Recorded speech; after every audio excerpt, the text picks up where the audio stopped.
आज एक व्यवहारिक वीडियो, व्यवहारिक ज्ञान से संबंधित वीडियो, एक उदाहरण दे रहा हूँ सत्य घटना, और आप लोगों से कह रहा हूँ बच्चों से कि ऐसा ना करें कभी भी। अभी आप बड़े होंगे, जीवन में बहुत कुछ अर्जित करेंगे, तो ऐसा ना करें। एक दिन एक सज्जन अचानक बड़ी जल्दबाजी में घंटी बजाई उन्होंने और आके कहा कि उनका नाम ये है। सरनेम मेरा उनका सेम था। बोले मेरा बच्चा यहीं पास के स्कूल में पढ़ता है। मैंने आपकी नेम प्लेट देखी, मैं मिलने चला आया।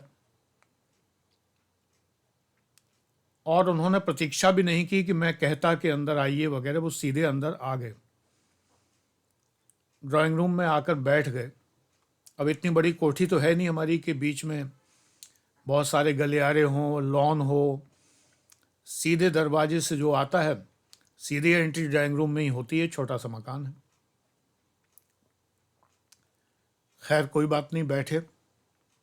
हालांकि मैं मिलता नहीं हूँ लोगों से, अपरिचितों से तो बिल्कुल ही नहीं मिलता, लेकिन अब आ ही गए थे तो खैर कोई बात नहीं, अतिथि स्वागत भी किया ही जाता है, चाय पानी पूछी जाती है। लेकिन उन्होंने आते ही अपना खैर परिचय दिया, देना भी चाहिए, लेकिन परिचय के साथ उन्होंने बताया कि उन्हें वेतन इतना मिलता है, वे फलानी जगह नौकरी करते हैं, उनका इतना वेतन है, जैसे कि 2.5 लाख रुपए। और उन्होंने 10 दुकानें यहाँ पास के मोहल्ले में ख़रीद ली हैं, जिससे उनको करीब 70,000 रुपये महीने की इनकम होती है। वे एक नहीं 2 घरों को मिलाकर एक घर उन्होंने बनाया हुआ है, उसमें वो रहते हैं। और वो उन्होंने करीब 3 करोड़ रुपए में ख़रीदा है दोनों घरों को। उन्होंने गांव में भी एक ज़मीन खरीदी है जिस पे उन्होंने कुछ दुकानें बनवाई हैं, जिनका बाज़ार मूल्य उस ज़मीन का लगभग 2-3 करोड़ रुपए है। दुकानों का किराया 10-10 हज़ार रुपये आता है। छोटे भाई के लिए उन्होंने काफ़ी कुछ किया हुआ है। बच्चों के नाम 50-50 लाख रुपए जमा किए हुए हैं। उम्र उनकी लगभग 60 साल की थी। बच्चों के नाम 50-50 लाख रुपए जमा कर दिए हैं।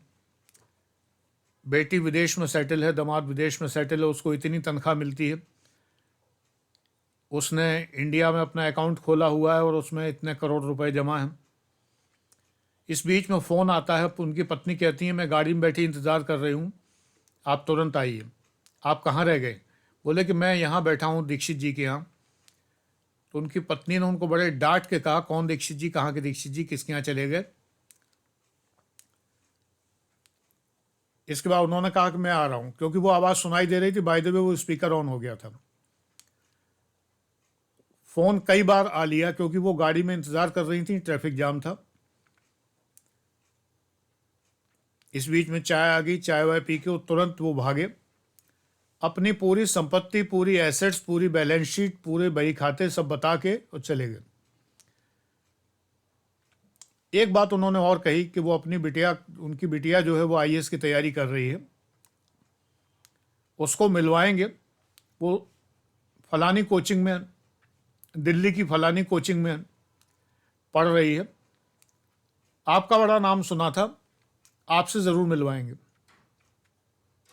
ये कह के वो चले गए। इस तरह का व्यवहार आप लोग कभी भी मत करिए। खैर ये तो एक अलग बात है, बहुत से लोग होते हैं, आप लोग जो सहवाग आईएएस चैनल के मेरे वीडियोस देखते हैं, गुरुजी तो मैं हूँ, जय गुरुजी मेरी होती है, जय जयकार मेरी होती है, एडमिशन आप लोग दिल्ली में लेते हैं। ये तो नॉर्मल सी बात है, इसका तो मैं हैबिचुअल हूँ, इससे मुझे कोई फ़र्क नहीं पड़ता। फिर भी मैं गाइडेंस आपको देता ही हूँ, और वो गाइडेंस देता हूँ जो जनरली कोई और आपको नहीं दे पाएगा। रीज़न सिंपल है, ये आप लोग समझते हैं, लेकिन आप लोग परिवार के दबाव में आकर, लोगों के दबाव में आकर दिल्ली की वही ताजिया एंड अभी अभी टाइप की कोचिंग्स में एडमिशन लेते हैं।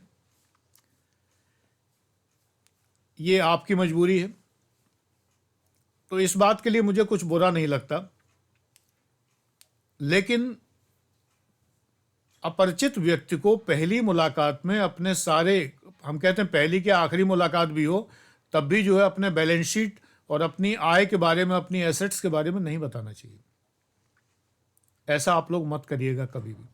ये बहुत बोरिंग होता है अगले के लिए, बहुत वाहियात होता है, बहुत ज़्यादा। एक सज्जन बता रहे थे, मेरी एक याददाश्त अचानक कौंध ही। आजकल बच्चे ही जो कॉलोनी में क्रिकेट खेलते हैं, ये बड़ी प्रॉब्लम क्रिएट करते हैं। मेरी BMW का शीशा तोड़ दिया कल। अब इसका तो शीशा ही इतने का आता है, तो उन्होंने ये बताने का प्रयास किया कि उनके पास BMW है।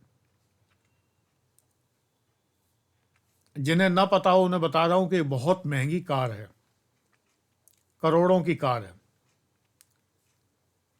करोड़ों की होगी, मुझे नहीं पता, ना मैंने जानने की ज़रूरत समझी, क्योंकि जब खरीद ही नहीं सकता तो जानने की आवश्यकता भी नहीं। जिस रास्ते नहीं जाना उस रास्ते के पेड़ क्या गिनना। मुझे एग्जैक्टली नहीं पता कि वो कितने की आती है। तो आप लोग, जब ईश्वर आपको हैसियत दे, और अगर अभी भी आपकी हैसियत है, तो ज़्यादातर बच्चे हैं जो IAS की तैयारी कर रहे हैं, अभी उनकी इतनी हैसियत नहीं है कि वो किसी के आगे बखान सकें कि मेरी इतनी हैसियत है। उनके लिए कह रहा हूँ, बाकी लोग भी देखते होंगे। तो जिनकी हैसियत है, जिनके पास बहुत कुछ है, वो इस तरह बखाने ना, ये बहुत बेशर्म स्टेटमेंट्स होते हैं, बहुत ही एनवाइंग और बहुत ही वाहियात स्टेटमेंट होते हैं जब आप अपना परिचय इस तरह देते हैं।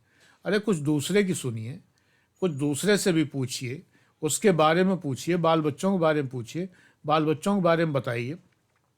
इनकम स्टेटमेंट किसने मांगा? और यही मैं ये कहता कि मैं ऑफिस में नहीं बैठा हूं, आप मेरे सामने बैलेंस शीट क्यों रख रहे हैं? गलत तरीका है, गलत ही कहा जाएगा। भले ही वो सज्जन भी वीडियो देख रहे हों, लेकिन गलत तो गलत है, गलत है, गलत रहेगा। इस तरह से नहीं कहना चाहिए। तो बच्चों ध्यान रखिएगा। आज इतना ही।